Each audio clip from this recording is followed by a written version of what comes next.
Bonjour à tous, bienvenue dans Bonjour chez vous, j'espère que vous allez bien aujourd'hui. Alors, on va parler des fins de saison, comment bien clôturer une étape. Vous savez, la vie est faite de différentes saisons, des plus ou moins longues, plus ou moins courtes, ça dépend des situations, mais il arrive qu'elles prennent fin. Comment bien les clôturer, c'est ce dont on parle aujourd'hui avec Nadine et Aurélie. Salut les filles. Hello. Ça va? Ça va. C'est qui? Il y en a une des deux qui était en train de bailler, c'est ça? C'est lui qui l'a fait. J'ai comme une impression que c'était de ce côté-là. Oups. C'est une fin de semaine pour Aurélie. Elle arrive à la fin de la saison. Ouais, je pense que la saison s'achève là, pour cette semaine.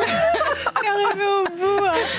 Fatiguée, Aurélie? Bon, je pense que quand je vais manger, ça va aller mieux. C'est ça le secret avec Aurélie, te nourrir, ça te réveille. Bon, aujourd'hui on parle des saisons. On en a parlé quand même quelques fois dans Bonjour chez vous, mais ça fait longtemps qu'on n'avait pas abordé ce thème de manière précise. On va voir différentes choses. Et Nadine, toi, tu vas faire une rubrique une question, une réponse tout à l'heure. Oui, je vais répondre à la question comment faire marche arrière quand on s'est trompé. Ça, c'est important de savoir faire demi-tour. Parce que quand on parle de fin de saison, on peut se tromper, on peut penser que c'était fini, mais ce n'était pas réellement fini. Donc, on répondra à cette question. Tu répondras à cette question. Ouais. Et c'est vous qui l'avez choisi. On a juste besoin de manger, c'est ça que tu veux dire? Elle veut juste l'émission finie, c'est qu'elle aille manger. Des fois, c'est pas fini, t'as juste besoin de manger. Et puis, c'est reparti. Il y a différents types d'énergie et de carburant. Il y avait la pub Mars et ça repart. Oui, c'est ce que dit Aurélie. Je vous le rappelle, les questions, les rubriques Une question, une réponse, c'est sur YouTube que vous pouvez répondre dans l'onglet Post. Et c'est des sondages qu'on fait et vous choisissez généralement la question que vous préférez. Donc souvent, vous dites, on veut que vous répondiez à toutes les questions. Bon, il faut en choisir quand même. Choisissez en une. Et c'est toujours sympa d'avoir vos petits commentaires aussi en dessous. Je vais les lire à chaque fois en préparant les émissions et ça permet aussi d'avoir une petite direction de ce que vous cherchez, de ce que vous avez besoin qu'on creuse. Donc n'hésitez pas, c'est toujours un plaisir de vous lire et merci de répondre et de sélectionner des questions. Nous, ça nous permet de répondre à des choses qui vous intéressent réellement. Et Nadine, je reviens vers toi parce que tu travailles beaucoup aujourd'hui. Tu vas faire une rubrique Culture et Médias aussi. Oui, on va parler du congrès national Bible et Sciences. C'est la 3e édition qui aura lieu à Mulhouse bientôt. Et donc, on va présenter tout ça. C'est super intéressant. Moi, j'aime tellement entendre ce qu'ils partagent. C'est vraiment très intéressant. Allez, Aurélie, on va commencer avec toi dans la pensée du jour.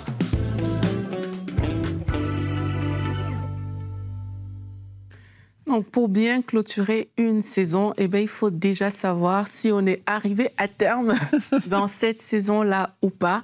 Et aujourd'hui, je vais vous encourager, je vais vous montrer comment discerner qu'on est arrivé au terme d'une saison. Mais avant de rentrer dans le vif du sujet, j'aimerais tout simplement dire que dans la parole, on dit il y a un temps pour tout, un temps pour toutes choses sous les cieux. Ça veut dire qu'il y a un temps pour commencer des saisons, il y a aussi un temps pour terminer certaines saisons et on doit être à l'aise avec ça.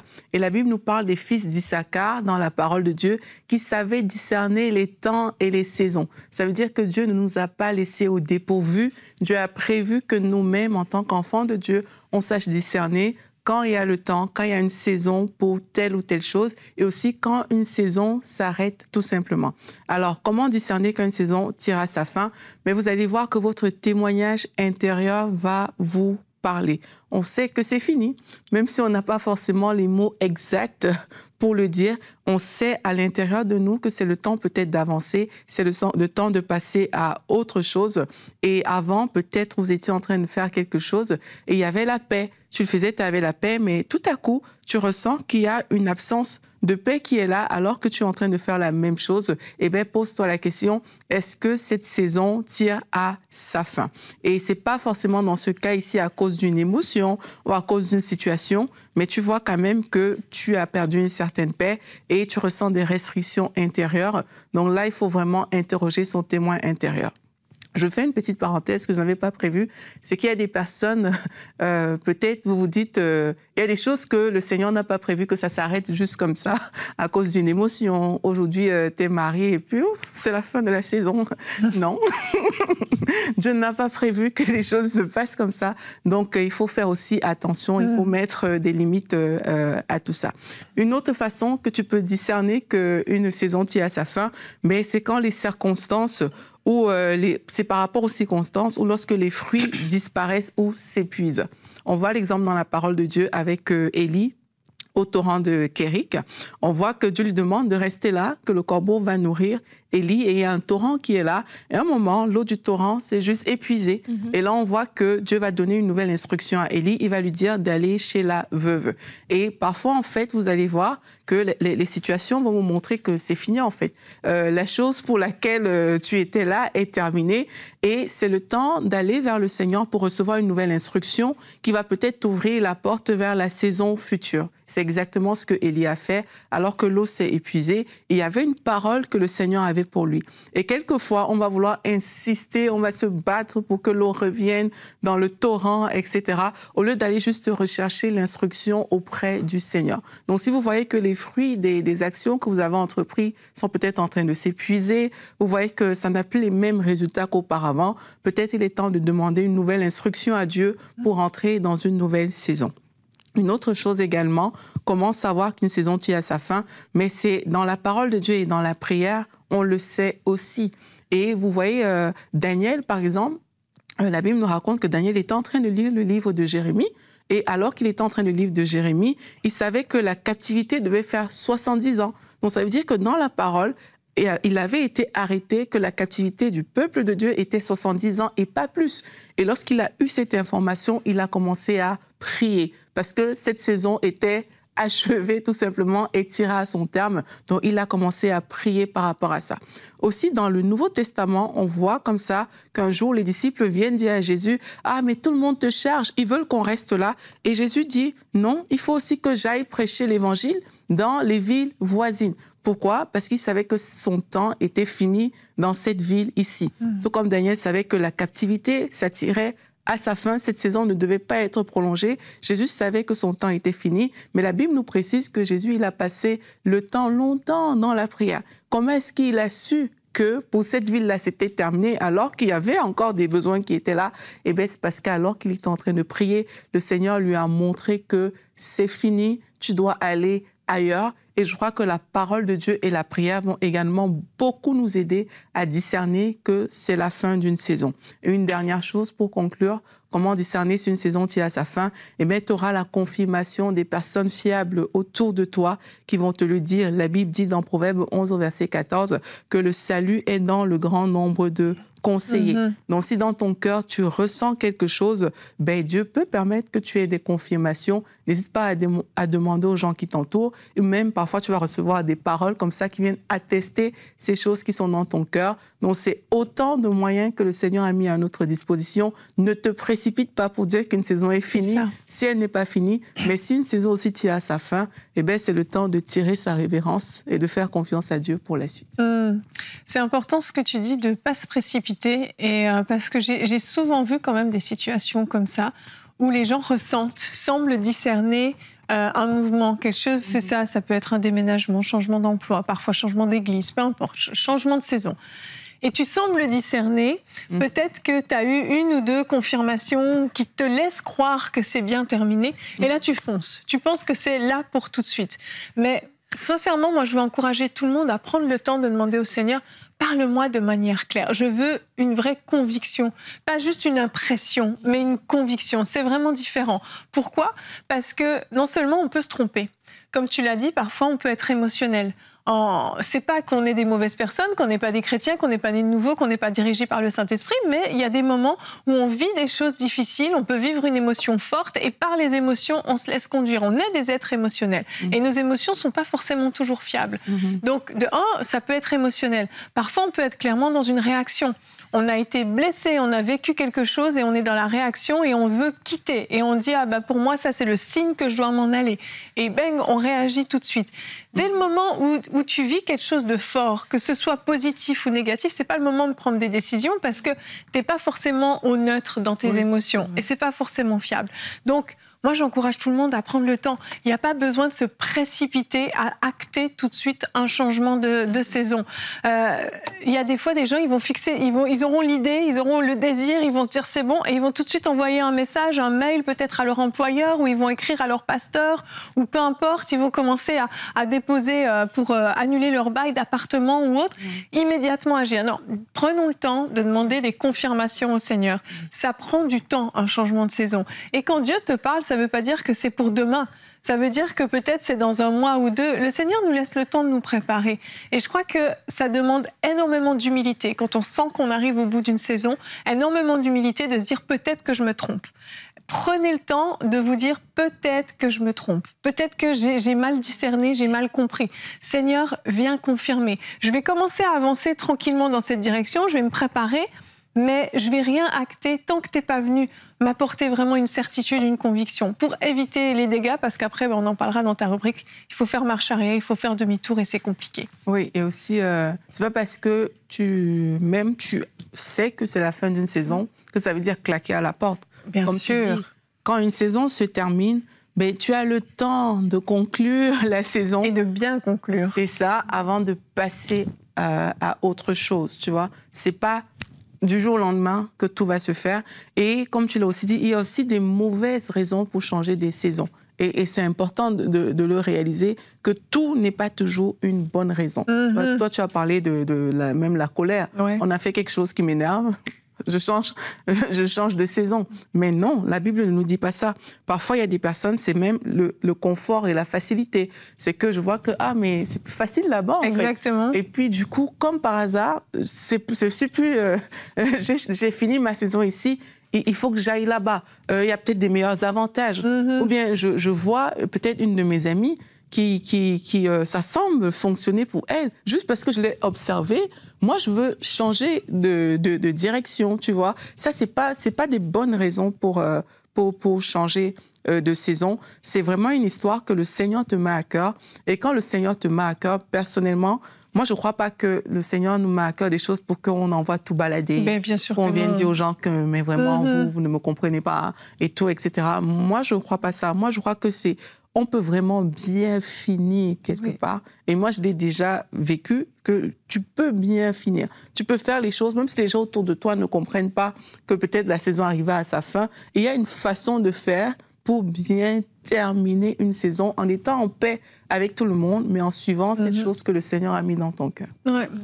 Aurélie, dans sa pensée, a fait une petite parenthèse en disant que c'est pas tout qui est amené à être terminé. Et je crois que un des éléments pour savoir même comment est-ce que... Parce que bon, je ressens dans mon cœur, ça c'est la phrase qu'on dit souvent quand on Elle veut est dangereuse. justifier. Pas dire que Dieu m'a dit. Ouais.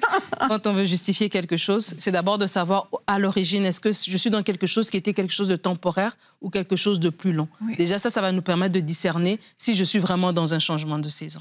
Parce que, voilà, si je suis dans des études, c'est sûr que les études, à un moment donné, ils sont supposés se terminer. Et des fois, on rallonge la saison parce qu'on ne veut pas aller dans le marché du travail, on a peur, ou bien parce qu'on s'est bien amusé avec nos amis à l'école, on veut rester, etc. Il y a des choses qui sont dans lesquelles, lorsque Dieu m'a parlé, pour rentrer dans cette saison, j'étais dans quel état d'esprit et quelle est la mission que Dieu m'a donnée. Donc, si Dieu t'a donné une mission quand tu es rentré dans une nouvelle église ou dans un nouvel emploi et que, voilà, il y a quelque chose qui arrive qui te dérange, mais est-ce que ça remet en question la mission initiale? Mais si ça ne remet pas en question la mission initiale, donc ça veut dire que ce n'est pas un changement de saison, ça veut dire qu'il y a une sagesse qui doit être appliquée, il y a peut-être un problème qui doit être résolu, mais je dois tenir ferme et avancer, ne pas laisser mon émotion me conduire, parce que ça va être facile après de voir autour de moi des confirmations que vraiment je dois quitter, etc. Et donc, quand on sait faire la part des choses, ça nous aide. Quand Aurélie parlait, je me rappelais de quelque chose de naturel comme une grossesse. Quand tu es enceinte, tu fais tout pour garder ton bébé. Mais à un moment donné, il arrive que et toi et le bébé... pour expulser le bébé. Vous êtes inconfortable. Quelqu'un doit partir. Et c'est comme si tout en toi veut que ce bébé sorte et lui veut sortir. Tout concourt, en fait, pour la fin de cette saison de grossesse. C'est fluide. C'est fluide, voilà. Et donc, de la même manière, aussi naturel que ça, quand vient la fin d'une saison, il y a quelque chose de fluide qui va arriver. Oui. C'est que tout d'un coup, toi aussi, tu sens que non, là, c'est le temps d'arrêter. Et l'autre personne, peut-être ton employeur aussi, va te faire part de quelque chose d'autre. Ou bien voilà, une autre opportunité que tu n'aurais jamais pensé, tout à coup est disponible. Donc, c'est comme si tout s'arrange de façon tellement naturelle. Et c'est là les confirmations, en fait. Les confirmations, c'est pas trop dans mon cœur, j'ai rêvé, j'ai vu, mais c'est vraiment de façon quasiment sans que les uns se sont consultés les uns les autres, indépendante, voilà, de façon indépendante, des circonstances comme ça viennent affirmer, viennent attester d'une fin de saison. Et c'est là qu'il faut comprendre, est-ce que je résiste parce que je veux garder le bébé, j'aime trop ça, ou bien parce que vraiment, non, là, cette porte est en train de m'amener quelque part, tout est en train de converger vers une sortie, ben voilà, je suis dans ma fin de saison. Et vraiment, on revient encore au point initial. Oui, Seigneur, quand je suis rentrée dans là-dedans, tu m'avais dit c'était pour une année, l'année s'est terminée. Non, tu m'avais dit c'était pour 6 ans, tu m'avais dit c'était... Voilà, et c'est comme ça que ça nous aide à avoir la bonne posture pour après terminer la saison de l'abonnement. Exactement. Et... Vas-y. Moi, je voulais faire une parenthèse pour les personnes qui ont des blessures non guéries, parce que j'ai remarqué que dans beaucoup de cas où des personnes n'ont pas guéri des blessures, on est toujours en fermeture, ouverture de quelque chose. Comme un cycle. Et c'est vraiment important aussi, s'il y a des personnes qui nous écoutent, que chaque fois, c'est la même histoire, c'est toujours tout le monde, on t'a blessé ici, il y a eu ça, il y a ici. Vraiment, il faut s'arrêter et voir, est-ce que dans mon cœur, il n'y a pas une blessure que je suis en train de transporter qui m'empêche d'aller de l'avant? Parce que beaucoup, dans ces cas-là, comme je dis, parfois, c'est toujours des nouvelles saisons très rapprochées, très rapides et des fermetures. Et c'est un peu particulier. Ouais. Effectivement, je pense que c'est important d'en parler, tout à fait. On va terminer en regardant notre verset du jour, terminer cette discussion. Le psaume 32 au verset 8 nous dit « Tu as dit, je vais t'instruire et t'indiquer le chemin que tu devras emprunter. Je serai ton conseiller, mes yeux veilleront sur toi. » Et je crois qu'il faut vraiment faire confiance au Seigneur, qu'il va nous conseiller, il va nous instruire, il va nous placer sur la bonne voie. Mais le verset 9 qui suit dit « Ne soyez donc pas stupides comme un cheval, un mulet dépourvu d'intelligence, dont il faut dompter la fougue par la bride et par le mors pour qu'il t'obéisse. » Ce verset nous dit que, en gros, on marche par obéissance, on fait confiance au Seigneur et on lui obéit. On n'est pas en train d'en faire qu'à notre tête et de faire ce qu'on veut, quand on veut, mais on fait confiance au Seigneur, qu'il nous montre la voie et on lui obéit. Si le Seigneur dit de bouger, on bouge. Mais si c'est toi qui as envie de bouger, reste encore parce que le Seigneur veut encore t'apprendre quelque chose. Et je crois que quand on quitte au bon moment, au moment opportun, il y a une paix. Il y a une paix dans l'atmosphère, il y a une paix dans les relations et ça change tout. Et dans certains cas, on se trompe, on est parti, on n'aurait pas dû, on a claqué la porte, on n'aurait pas dû. Comment faire marche arrière? C'est Nadine qui va y répondre dans la rubrique « Une question, une réponse ».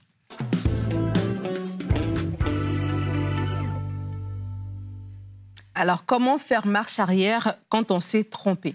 Le psaume 32, verset 5, la parole dit « Je t'ai fait connaître mon péché. Je n'ai pas caché ma faute. J'ai dit, j'avouerai mes transgressions à l'Éternel et tu as pardonné mon péché. » Je crois que comment faire marche arrière quand on s'est trompé, déjà, gloire à Dieu, félicitations, vous vous êtes rendu compte que vous vous êtes trompé. C'est déjà une bonne chose parce que des fois, c'est pas évident, c'est faire preuve d'humilité de dire, ah ben tiens, je me suis trompé, j'avais dit à tout le monde que je partais, j'ai tout vendu, j'ai même claqué la porte et là, oups, je dois revenir en arrière. Et c'est déjà une grande preuve d'humilité, donc félicitations pour ça. Alors, comment faire marche arrière? De un, déjà, se repentir. Donc, ça nous permet, quand on revient devant le Seigneur, puis on dit, Seigneur, je me suis trompé. Ça nous permet de faire appel à sa grâce. Et ça montre aussi, voilà, qu'on est dans l'humilité. Et la Bible dit que Dieu fait grâce aux humbles. Il fait grâce aux humbles. Il va vous faire grâce alors que vous allez vous dire, oui, c'est vrai, je me suis trompé. Je me suis trompé peut-être parce que je n'ai pas écouté. Je me suis trompé parce que j'ai dévancé le Seigneur. Peut-être parce que, voilà, j'ai vu quelque chose et j'ai été attiré à partir au loin par des ambitions personnelles. Peu importe la raison qui a fait que vous avez pris cette décision, mais l'humilité va être un déclencheur déjà de restauration en disant, Seigneur, je te demande pardon, j'avoue ma faute. La deuxième chose, c'est de se pardonner. Ça veut dire que des fois, ce qui nous empêche de faire marche arrière va être souvent le fait que nous-mêmes, on n'arrive pas à accepter qu'on s'est trompé. Et on s'est dit, mais comment on a pu faire ça? Je me suis entêtée, qu'est-ce qui s'est passé? Donc, vous pardonnez à vous-même. La décision, vous l'avez prise en connaissance de cause de ce que vous aviez devant vous, et peut-être, oui, basée sur une émotion de peur, de frustration, peu importe, de blessure, comme on a vu tout à l'heure. Et donc, de vous pardonner vous-même va être aussi un élément qui va vous aider dans la restauration de votre marche arrière, mais pas juste de votre marche arrière, mais de votre nouveau départ, parce qu'il y a toujours un nouveau départ derrière. La troisième chose, la troisième clé que j'aimerais vous donner alors que vous voulez faire marche arrière, après vous être trompé, c'est de vous débarrasser de la honte et de la peur du regard des autres. La honte et la peur du regard des autres sont des grosses étapes à surmonter parce que c'est paralysant. Parce que des fois, oui, je me suis repentie devant le Seigneur, oui, je me suis pardonnée à moi-même, mais les gens n'ont pas pardonné. Et là, j'ai honte de faire face aux gens que j'ai peut-être déçus, que j'ai peut-être blessés, peut-être que j'ai renvoyé du revers de la main, peut-être que j'ai laissé mon employeur en me disant « je vais faire mon truc, ça n'a pas marché ». Et là, je dois revenir, les collègues vont me regarder, les gens vont me juger et tout ça. Toutes ces choses-là peuvent nous empêcher de faire marche arrière. Mais vraiment, c'est juste des gens. C'est juste des gens. Tout le monde peut se tromper et tout le monde a droit à une deuxième, une troisième, une énième chance. Donc vraiment, surmonter la honte et surmonter la peur du regard des autres. La quatrième chose, c'est comprendre que Dieu nous aime. L'amour de Dieu, c'est quelque chose de tellement fort et quelque chose qui nous porte, en fait. Et lorsque on comprend que Dieu nous aime et qu'il a des projets pour nous, malgré nos propres erreurs, ça va vraiment nous aider à revenir en arrière. Dieu n'a pas juste une seule carte. Et si on a brûlé cette carte, c'est pas qu'on est terminé. On peut toujours revenir vers lui. J'aime quand la parole nous parle du fils prodigue. La Bible dit, il s'est dit en lui-même, dans la maison de mon père, il y a. Et donc, je peux même retourner comme un ouvrier. Il a pensé à son père, il a dit, c'est mon père. Tu vois, même si c'est pas la maison d'un étranger, c'est la maison de mon père. Donc, même si j'y vais et il me dit, ben, va travailler avec les serviteurs, mais c'est quand même mon père. Ça veut dire, il va quand même m'accueillir. Il y a quand même ce minimum-là. Et je crois que c'est quelque chose que vous devez vous dire en vous-même. Dieu est mon père. Donc, je peux retourner vers lui et son amour est là pour me protéger, pour me porter. Et la cinquième chose, j'ai parlé de l'humilité, c'est de rester humble. Vous avez fait marche arrière, mais ça va demander de l'humilité. L'humilité, oui, pour reconnaître que vous êtes trompé, mais l'humilité pour la suite. Donc, accepter de l'aide. Peut-être commencer à demander des conseils. La dernière fois, vous n'avez pas demandé des conseils, vous n'aviez pas écouté. Et peut-être commencer à demander des conseils. Peut-être qu'il y a des conséquences à votre choix. Et là, maintenant, il faut vivre avec ces conséquences-là. Peut-être ça va demander de retourner vivre chez vos parents. Ça va demander de l'humilité pour vivre cette saison de reconstruction que vous devrez faire. Peut-être c'est retourner aux études, peu importe. Dans tous les cas, restez humble. Et dans le chemin de la reconstruction, de la restauration, peut-être qu'une remarque va vous être faite, voilà, quelqu'un va vous dire quelque chose, mais peu importe, vous vous êtes trompé, ça arrive à tout le monde. Vous avez eu le courage de revenir en arrière, c'est bravo à vous et Dieu va vous prendre par la main et Dieu a un avenir meilleur pour vous. Amen. Que de bons conseils de sagesse, Madame Kabouya. Amen. On reste avec toi. On continue avec la rubrique Culture et Médias.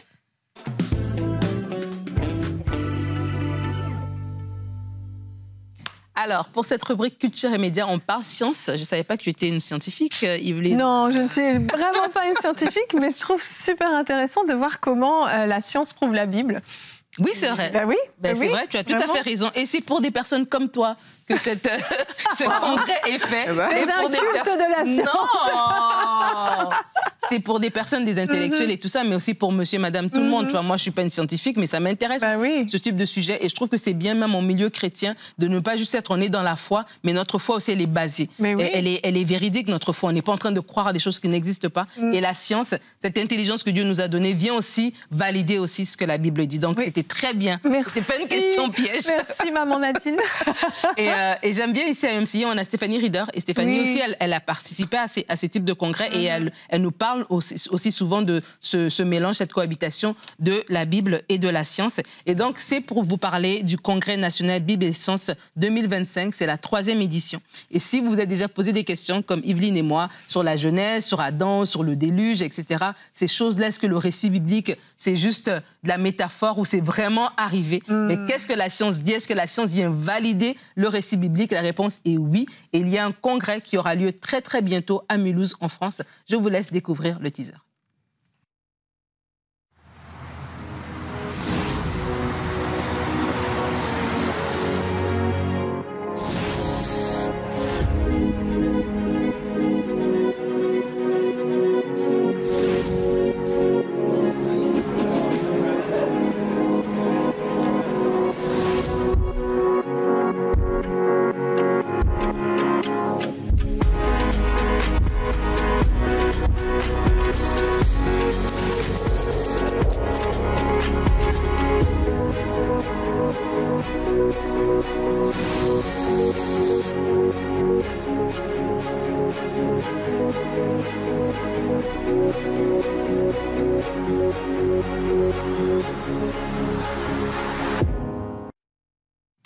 Alors, comme vous pouvez le voir, il y a plein de choses bien intéressantes. Donc, c'est des scientifiques et des intellectuels qui vont prendre la parole. Et il y aura 8 conférences plénières, 6 spécialistes, une table ronde, donc avec des questions en live avec l'auditoire, super intéressant. Un speed dating, ça veut dire 75 rendez-vous personnels avec les orateurs pour poser vos questions. Des entrevues, projections, présentations. Il y aura des ressources évidemment disponibles aussi, des livres, brochures, magazines, etc.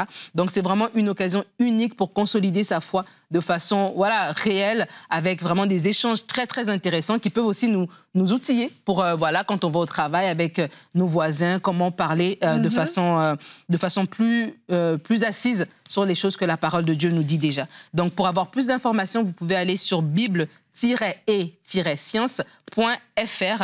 L'événement, je vous le rappelle, aura lieu du 31 octobre au 1er novembre 2025. C'est la 3e édition. Ça va se passer à Mulhouse, en France. Alors, on vous invite à aller sur le site si ça vous intéresse pour en découvrir plus. Génial. Et en général, ce sont des conférences qui sont diffusées aussi sur EMCI TV, pas en direct, en différé plus tard, mais c'est des conférences que si vous ne pouvez pas vous déplacer, vous pourrez suivre.